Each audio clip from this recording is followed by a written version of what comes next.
Hello, wonderful people. I hope that this recording, whether audio or visual and audio, is finding you safe and loved and well. And I really mean that. So today is a beautiful day. We're having a wonderful discussion with someone that I feel like is an amazing human being. So today we are here with Michelle, and the topic is social work. This is the Hot Girls Healing Podcast. I am your host, Salenna Green. Welcome, welcome, welcome in. So, Michelle, let's hop right into this. Who are you? What are we doing here? Now, I know you to be a dancer, an educated person, a healer, someone on their healing journey, a teacher, a psychologist, but let you introduce yourself to the people. Hi, thanks, Selena. My name is Michelle. I use she, her pronouns. And as Selena said, we met each other in dance community pre-COVID times and found each other again through the connection of social work because I was teaching a course at the time and I really wanted Selena to talk about her work with abundance of hope because I think it's a really good model for, you know, what the potential of like BIPOC led organizations in the Mm. social work field. So, and a bit more about me. I did graduate from the UW twice, undergrad Hey. 2011 and grad school 2016, which was a wild time to graduate from that program. Spent a lot of time doing some activism while I was in grad school with the Filipino community. Got a chance to go to the Philippines in 2016, which was also a wild time over Mm. there. While we had a weird election over here, they had a weird election over there. Oh, And twinning. yeah. And then spent, after I graduated and came back, spent 5 years in homeless crisis services. Mm. Um, was a part of changing some of those systems in the organization I worked at during the COVID lockdown, and definitely burned out in 2021 and started doing therapy work instead, my own practice. Yes, the content is so relatable. Like Hmm. not traveling, to the Philippines, but the other Yeah. parts about about doing the homelessness crisis work and, kind of Hmm. the journey there. Um, Tell us more about the work that you do around social work and psychology. How did you come to this field? What made you want to learn what makes people do what people do? That's such a good question. I think about this a lot sometimes, and the first thing I thought about when you asked me this was, I have a mom that struggles with mental health and a whole family that struggled with mental health and substance use, myself being someone that struggled with those things as well. And I remember growing up, like I grew up in a single mother household and just Mm. watching my mom struggle, like not only as an immigrant, like navigating systems growing up and like public benefits and things like that, but just like not seeing a lot of people that looked like us helping us growing up. Mm. I grew up in Bellingham, Washington, which is like feels whiter than Seattle, but it's probably about the same now. And being like one of few brown kids in high school, and like getting like mistaken for like the Latinx kids I hung out with, just Mhm. like because I was ambiguously brown. But anyway, Yeah. just seeing my mom struggle and like still struggle to this day just got me really curious about like how do I how do I like help out in this struggle, not only like in my family, but just like other families like mine. There's so much history of like mental health issues in the Filipino community and in the Asian community as well. Mm. That has only gotten worse since COVID has happened. And I always wanted to be a part of it, a part of like the solution or like a means to a solution. Mhm. Um, yeah, that's Yeah, I'll leave it there. I know that's right. Like, again, relatable content. Hmm. Again, my situations and experiences growing up are also what led me to want to see how can I help. Like, it's like, your personal mission has led you Hmm. to the work that you do.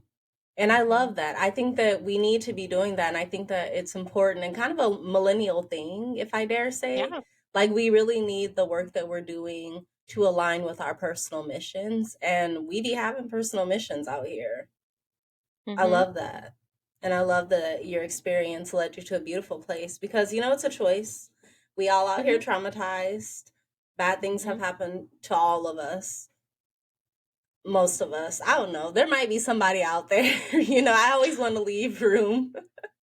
There might be somebody out there who has never had a negative experience in Hmm. their life. They're probably very, very young, like Yeah. maybe a second old, I don't know. But it's a choice to take the experiences that you are dealt and move forward in a constructive way and say, how can I help?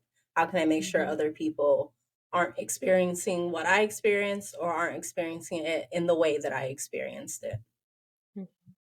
Let's talk about like how social work and psychology ends up functioning in our communities, because obviously when we were growing up we saw maybe issues in the circumstances that our family were facing, in my case in Hmm. the way that my family was functioning and the circumstances that we were facing. Hmm. And it led me to have like a critique of the social services systems and the systems that I was encountering. I was like, even as a kid, I knew that things could be done in a more humane way than they were Hmm. being done in the way that my family and other families like ours were being treated. Yeah. You know what I mean? Can you talk a Hmm. little bit about that? Like, did you grow up with this analysis? Were you engaging with systems that were, not meeting your expectations or your needs growing up? Yeah, this is very interesting because I mean, yeah, I grew up with a mom who was on food stamps, but like she never really like flashed that around. We just like I was like, "Oh, cool, we have enough food. We can go to Mm-hmm. Costco every week." And I was like, I just didn't really think about like what went into like being able to have that much food Mm. for the family growing up. Um so That's I mean, I'm good. sure yeah, I mean, great. I mean, back then food stamps was enough. Now Mm-hmm. probably not so much. But what else? I grew up with my mom like I don't know, like trying to get her GED while also like raising us. Like I have vague memories of like taking the bus to like while she was studying and like being in daycare. Like I have vague memories of us being in transitional housing, like for single moms over there for a bit. So like I was in these systems, but like as a kid, you're just like hanging out with the other kids, having a good time. Like you didn't really Yeah. know much about that. And fast forward to now, psychology and social work. I mean, they're arms of the state, right? They cause harm. Um, Social work as a profession is going through a really huge reckoning right now. Mm. There's a lot happening. Like, there's a lot of people speaking out against some of these like institutions that are supposed to help credential folks. Like, you need more credentials, which costs more money to be legitimate here. Mhm. And I'm like, really? Do you need that? But also, I've participated in these systems, and like getting these extra credentials has elevated me. So I'm like, I have benefited from them, but like, it's not, I don't not think about the many people that can't access these things that should be able Mhm. to, that would do really great work. Um, Yeah. yeah. And just, when I think about psychology, I think a lot about medicine, medication, and like medication can be helpful, right, in managing symptoms, but also it can be harmful, right? Mhm. Like we're in a world where like people are getting like Xanax and all these antidepressants, and I'm like, but we're really not like addressing the underlying issues of why folks need these meds all the time. Yes, very much of that. It's kind of like we as a society, especially in the United States, because I can't really speak to what they do in other places as much. Mhm. We have a lot of like band-aid approaches to things. Like Mhm. we're like, oh yeah, your, arm is cut open and you're bleeding all over the place. So let's like put a band-aid on the thing, but not like put a band-aid on it, but like don't like actually address the wound or stop, Mhm. the saw from coming down and cutting the next person's arm. You know what I mean? Like Mhm. it's really just about masking symptoms, but not really addressing the root cause of the pain or the issue. Mhm. Yeah. And it's weird to feel like a band-aid sometimes, right? Like as a therapist, I have people coming to me with mental health issues that could be easily solved if they just had more money, you know, to live Yeah. or access to food or like stable housing. No, for real. Like honestly. And I'm like when I think about band-aids, like damn, it's wild to think that therapy could be considered that because on one side, like child, I stay setting up some new sessions with my therapist. Like Hmm. she hears from me, period. Yeah. Um, but at the same time, like, yeah, you're right. A lot of my issues would just be solved if I had access to more money and resources. And so we really do have to think about as a society, are we going to keep inventing the next thing that we can put on as a band-aid? Or are we going to start having some real conversations about what needs to change in our society that's going to work better for all of us so that we're not so sick as a society? Hmm.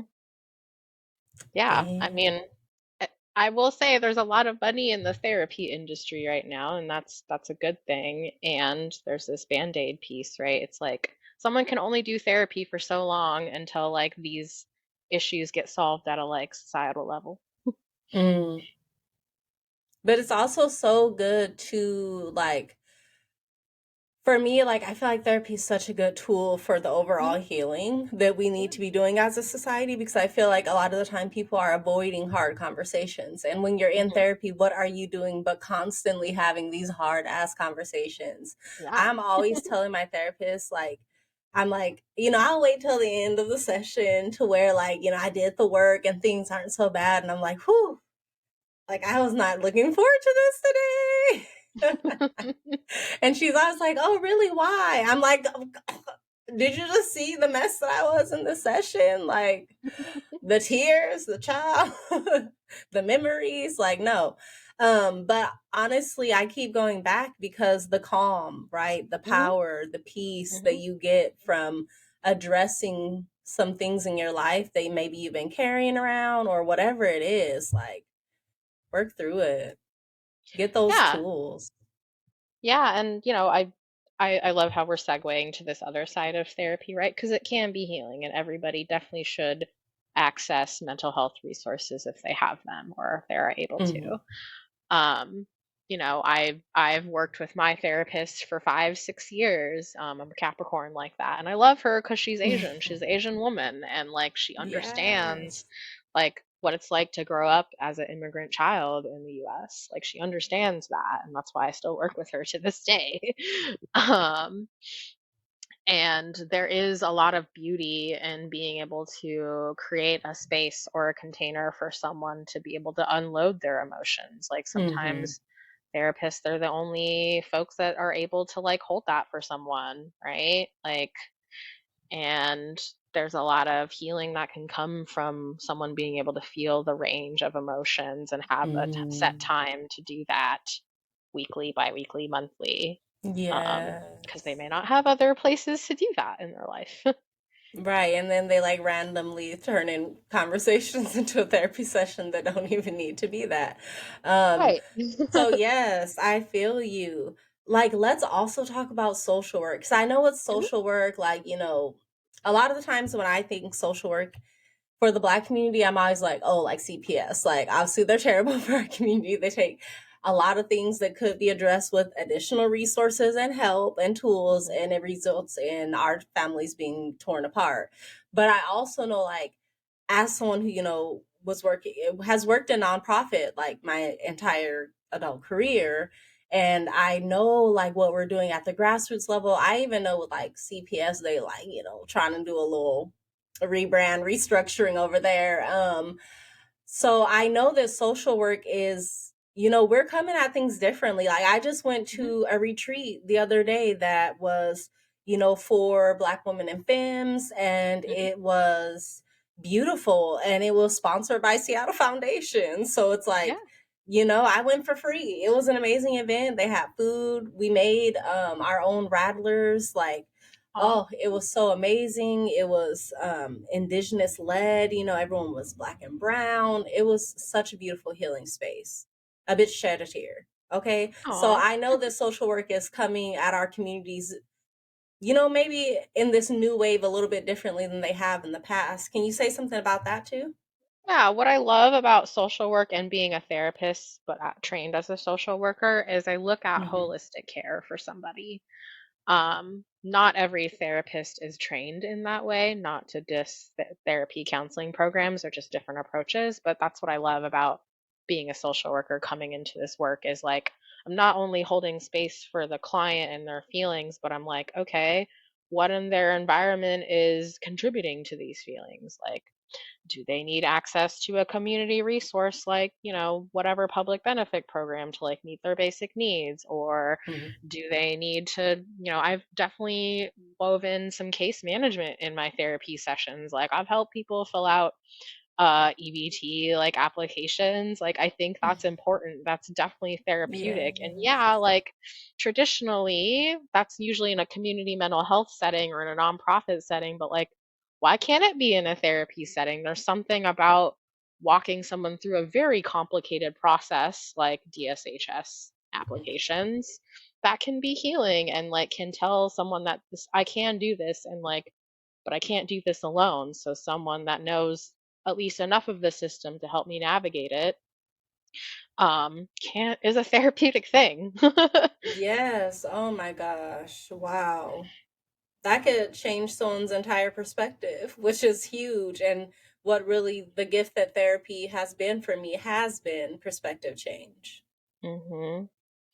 And I don't shy away from harms in accessing these systems, right? I just Hmm.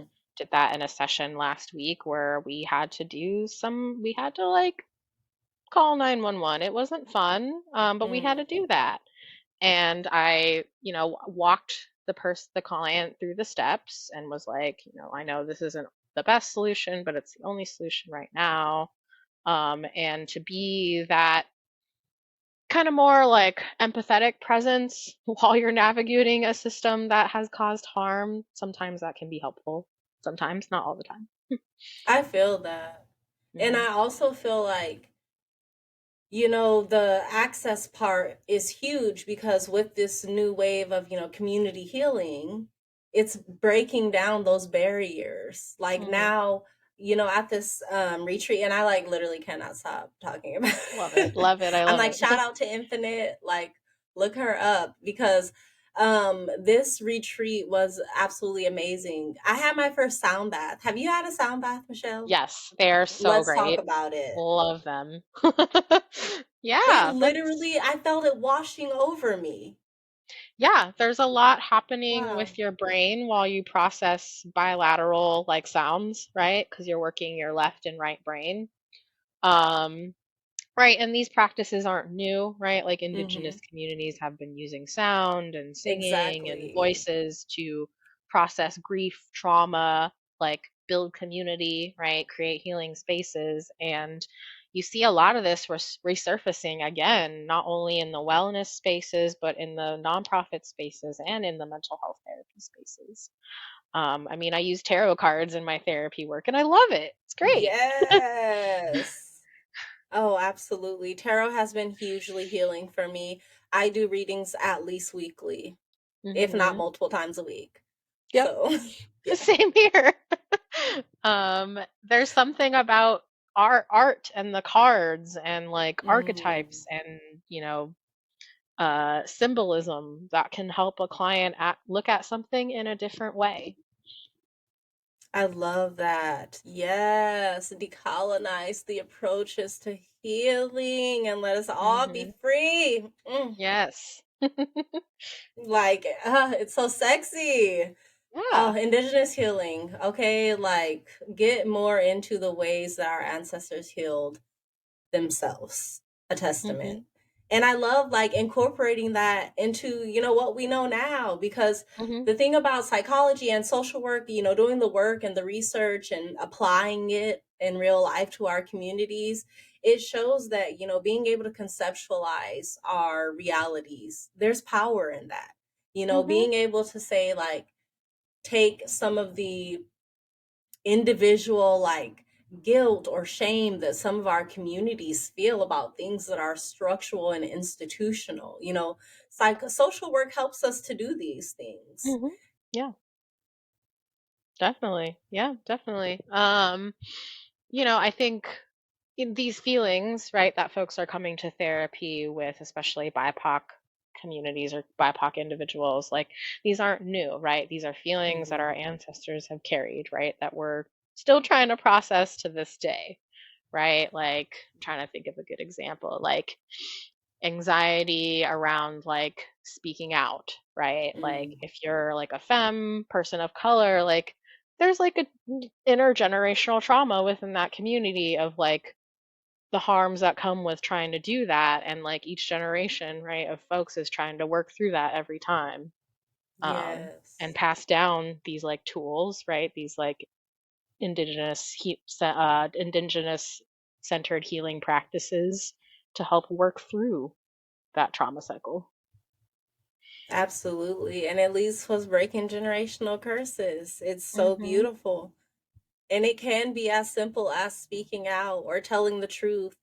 Mhm. We have so much power as Black and brown communities to tell the truth, because Mhm. a lot of the time when we're not telling the truth, it's to save face for somebody else. Yeah.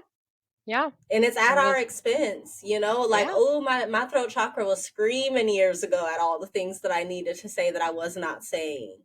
It's Yeah. so Yeah. important for us to speak up and tell the truth.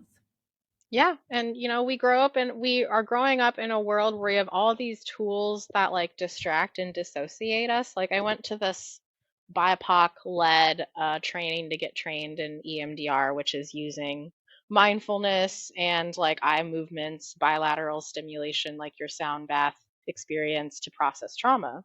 Hmm. And one of the facilitators, amazing Black woman, said, code switching is a form of dissociation. And as soon as I heard that in a BIPOC like intentional training, my mind was blown. I was like, wow, think of all of us that have been code switching our whole lives and like how much dissociation that is and how much trauma there is in doing that. No, Wild. for real. I remember I like stopped code switching for like finally in college. I was like, no, nope, nope, nope, nope, nope, nope, nope. I can't do it. I Mhm. cannot. For me, it's just I for one, I have to be myself. And then for two, this code switching for me, because I don't want to speak for other people's experiences, but it always made me feel like the underlining meaning was that who I was not acceptable. And I was like, Mhm. no, but I'm literally amazing. And it's not just my Leo Venus saying this. Like, Mhm. I'm a Mhm. kind person. I want good things for people.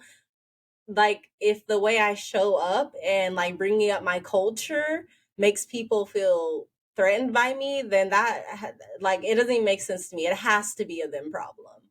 Mhm. Yeah. Yes. And again, going back to the ways that these organizations are showing up in our communities now, the ones who are doing so intentionally, it's all about celebrating that. There's a lot of intention Mhm. about identity work, celebrating our communities, celebrating our Mhm. histories. And I love that, because in a lot of spaces, we don't we don't get that. Like, Mhm. I just unlocked my hair. We were talking about it briefly before we started filming. And a part of like what made me kind of excited about it was like I was like, now I have like 100,000 videos on YouTube that I've already seen, that I'm like styles I'm excited to try and all these things. And Mhm. I didn't actually have that before. And while I've literally always loved my hair, I didn't really know like how to engage with it or like what to do with it necessarily, because growing up, like when my siblings or mom were styling their hair naturally, it was, I think, permed or straightened a lot of the Mm-hmm. times. Like one of my sisters would wear her hair naturally, but I wasn't getting up early enough to see how she was doing her hair in the morning before school. Like you remember how early we had to go to school. It was not during this times when they didn't push the time back. It was real early. I Yeah. was like, I'm not getting up Yep. at 6 to see how to do my Mm-hmm. hair. So, and then a lot of the other times someone else was doing my hair. So I was just trying to, survive the pain. But in these cultural settings, like I get to look around and see all these beautiful examples of, natural black hairstyles, for example, that are Mm-hmm. outside of my house because now I have access to my community because I'm coming to a Mm-hmm. community event. And it's just, that's why we need those in our communities, this intergenerational connection. And I think, the organizations in our communities have a responsibility to contribute to that. Yeah, most definitely. I love that you feel more liberated with like wearing your hair naturally and how it is right now. Um, and like, I'm that comes up in therapy sessions with clients sometimes, and like holding that space and like, you know, um, allowing them to find ways to, whether it's hair or other external experiences to like connect that back to their identity and like being able to empower them or like get them to a place of empowerment to be able to wear their hair however they want or put on whatever earrings they want or whatever shirts they want or color their hair whatever color they want. Yes, it's all about the choices you start making once Hmm. you are more connected with yourself. And for me, like it's a self-love journey, so it's all about loving myself. But even if you, don't feel like you're there to like declare your love for yourself yet, just connect with yourself. And then you'll even start making better choices for yourself that align more with what you want, even if it's coloring your hair, or going for a Hmm. job that you want. Like these things can build up and make a big difference in your life. It already is in mine, child. Count Hmm. me, with the folks whose life done changed by loving themselves even Yeah. more. Yeah. Yeah, definitely. It's so deep. I love it so much. Um, so let's talk about how, and we've already talked about it a little bit, but I want to talk more about, especially your perspective as a therapist and, a teacher, and how is the experience of, practicing social work and learning psychology, how is that healing for Black and Brown people? What does that even do for us? A lot, but you tell them.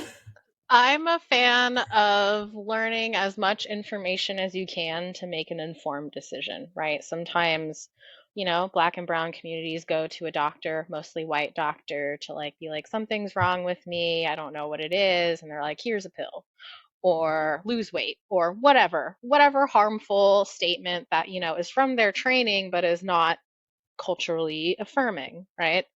Um, and I think I mean, as someone that like is a brown person in this profession, it's my job to be like, I'm sorry you had that experience. Here's some other resources more related to your culture that might be helpful in explaining what's going on with you, right? And sometimes doctors, Mm, not all doctors, but sometimes there's like one narrow-minded view, right? And they don't take, not all of them. I mean, I know that's changing, but like not all of them take the person in environment context, right? That person may be feeling depressed and it's probably manifesting in some like neck or stomach pain, but the doctor is just going to treat the stomach pain and not ask about what's going on in the home or what's going on in the mm, family that's contributing to that. And that's where I get to step in and ask those questions. mm. That's so real. That's that Hmm. perspective. That's so real. Like I was doing this or they have those cut videos where they have like people come in and they're like a professional and they're like guessing stuff. And it's always the professionals who like over here just assuming everything. I'm like at a certain point like it always comes back to this like listening and viewing Mhm. people as who they are, person by person.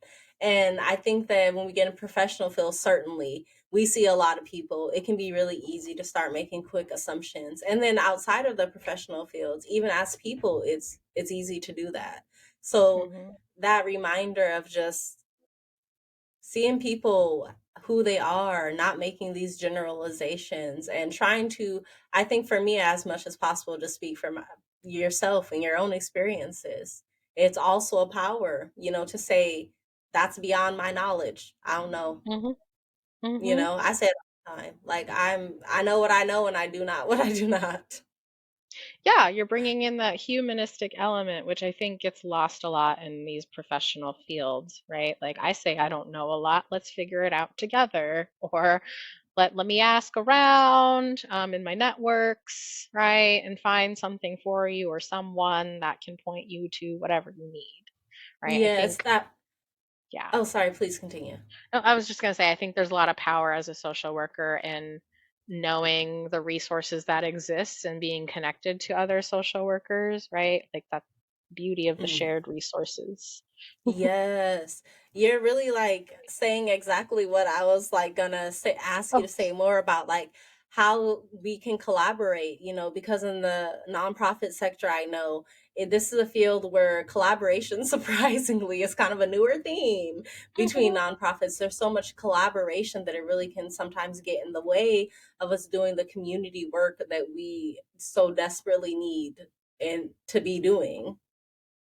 Yeah, there's a lot of scarcity in the nonprofit industrial complex, right? Like, we're Hmm. not supposed to work with this organization because they're serving those people, we're serving these people. And I'm like, no, there's a lot of beauty in you two working together to serve both these communities.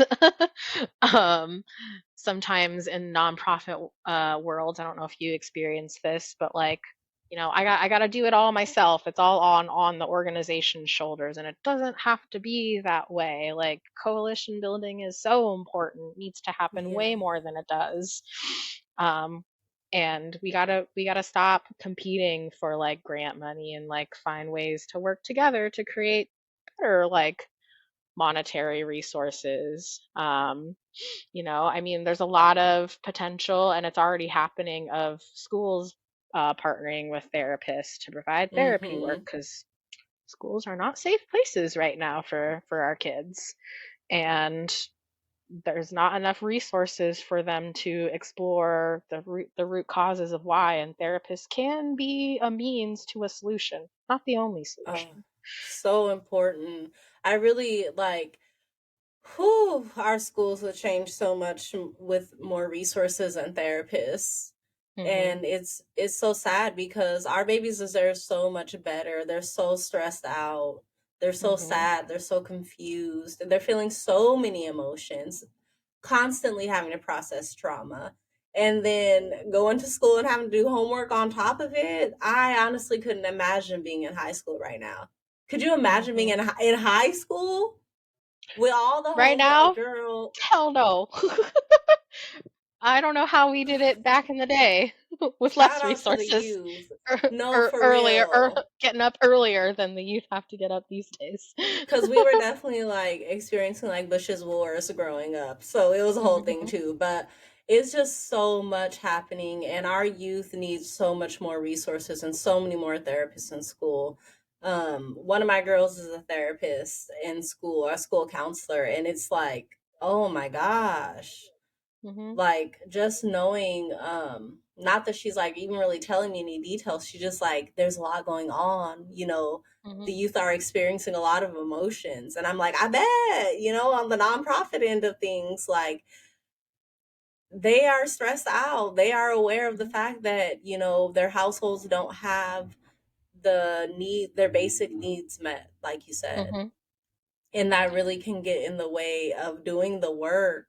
Like I Mhm. remember as a youth experiencing homelessness, being, experiencing poverty, experiencing food insecurity. Child, I didn't even lift my head up really to look around until I Mhm. was like 18 years old. I had my head buried in a book somewhere, like just trying to escape my circumstances.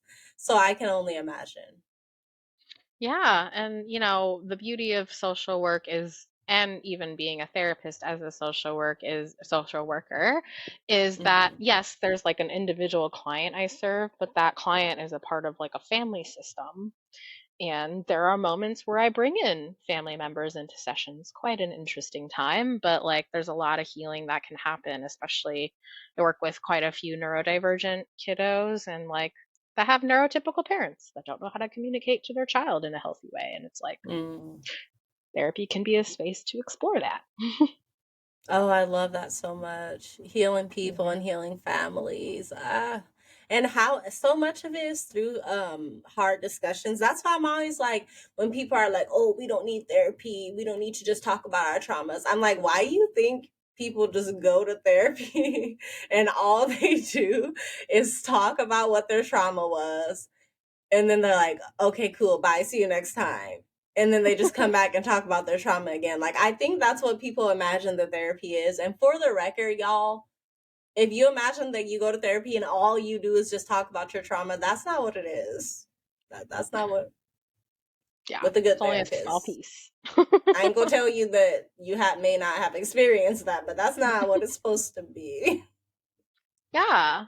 Um, Sometimes it's cool to be with clients and celebrate joy they've dealt with, or like that one time they did stand up to someone over something like some harm that was done to them. Like therapists need to be witness to that too, not just the bad things. Yeah.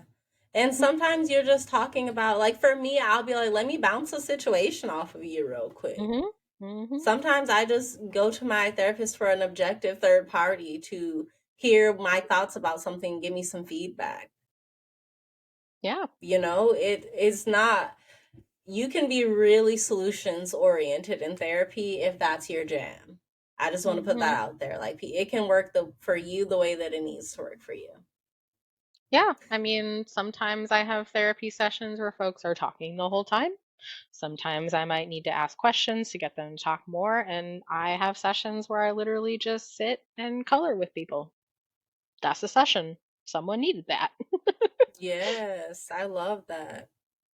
And it can be incredibly healing, I'm telling you. Hmm. I definitely take breaks with therapy. I'll do, 6 to 8 sessions, and then I'll take some time to work with those tools that I gathered during that time. And then I'll come back later. It's really, I think therapy is a part of a toolbox. And my therapy is toolbox and community work, social work, engagement with community based organizations. Those are both in my toolbox of healing, as is Hmm. pole dancing, as is Yeah. podcasting. It can be very diverse.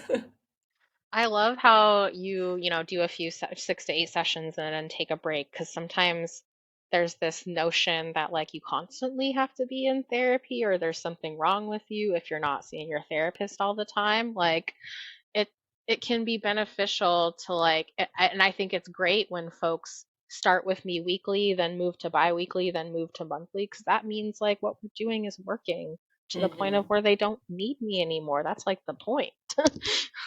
Yes, absolutely. I saw this quote where they're talking about like things that never end once you start, and one of the things that they said was therapy. And I was Hmm. like, well, I honestly was like, well, so what if someone needs to be in therapy for the rest of their life? Yeah. So what? Yeah, that's also okay. Absolutely. Michelle, is there anything else that you want to say that we haven't already talked about? A little nugget for the people? A gem? Hmm. Hmm. I've been like struggling with this feeling of like not feeling enough a lot lately, which is really weird as a therapist to say because I'm work with clients that feel the same thing. And, my goal is to reframe and be like, you are enough. You have these things. You have this abundance, right? But I struggle with that a lot in like just in personally, right? Like not Mm. enough money, not enough this, not enough that. Um, and sometimes I have to stretch my mind, my frame of thinking to like, okay, what do I have a lot of, right? I have a lot of friends, I have a lot of resources, I have a lot of community folks that like are watching me. witnessing me trying to navigate things that are hard. And there's a lot of beauty in that witnessing, and there's a lot of abundance in that witnessing. Um, and that is enough. Ooh, a word. Oh. And as a witness, like for real, thank you for your vulnerability because Hmm. it's power. Like, that's why I'm like, this is what we're doing here. It's not about pretenses, it's not about us Hmm. pretending to have our shit together. It's about literally just being like, it's okay to make mistakes. This is what I'm trying to do. And I know that my intent and my impact aren't always going to be the same thing, Hmm. like the expectation is unrealistic. So it's about pushing through, and getting back to what you here to do. It's such a beautiful statement. Thank you for that. Yeah, thank you. Dang. All right then. Michelle, is there anywhere that folks can get in contact with you? Are you currently accepting clients? Like, inquiring minds want to know. Not at the moment, accepting new clients. I actually have way too many clients, which is a good thing right Yeah. now. But folks can get a hold of me if they want, if folks are listening that have a podcast that want to hear more of me. I have an Hmm. email, Michelle at bansheetherapyservices.com. Or if folks like, if organizations are out there that want to hear me talk about mental health, Filipino culture, lived experience, healing in all kinds of ways. They can get at me through that email as well. I do have a psychology today. I am on the Asian Mental Health Collective. Yeah, it's called the Lotus Fund, where folks can see me for free for up to 8 sessions. And I'm on there. It's a whole profile kind of directory. So, yeah, that's where folks can get at me for at least public speaking type stuff, or like consulting of any kind. Yes. And then another shout out to some other free therapy programs, Therapy Fund Foundation, Hmm. Therapy for Black Girls, and Loveland Foundation. Yep. Yep. Are all places that also offer some free therapy sessions. So if you are in need, please look any of those up. I'm not being paid, y'all. I just want everybody to heal. So Yeah. thank you again, Michelle, so much for being here. This was a really Thank good you. conversation. I got something from it. I hope that our listeners and watchers, viewers, got something from it too. If you got some from it or you want to say something about it, use the hashtag Hot Girls Healing on social media. Also follow our pages, and then I will see y'all next week. Thank you again, Michelle. This was very fun and Yeah. informative. Thank you, Selena.